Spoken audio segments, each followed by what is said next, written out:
Hello, Ma'am She's. Yan, while waiting here in the car for my partner Bimesh, why not I do this video just to share something to all of you. Yes, hindi pa huli ang lahat to learn new skills. Lalo na nag-evolve ang ating technology, di ba? At makasabay tayo dito sa fast-changing world, getting any younger.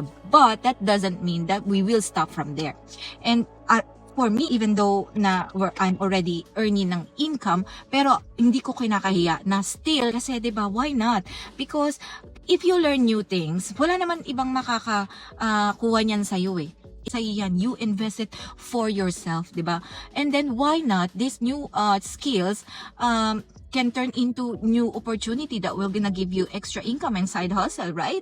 So, you know, Mom, this is the biggest gift that you can give to yourself. Learn new things, learn new skills, and turn it into an income.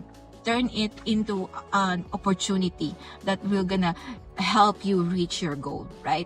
Walang masama dito. Walang masama na mag-aral o mag-start ulit from the scratch if this thing will gonna help you reach your goal. Not only you, but also your family. So why not give yourself a chance?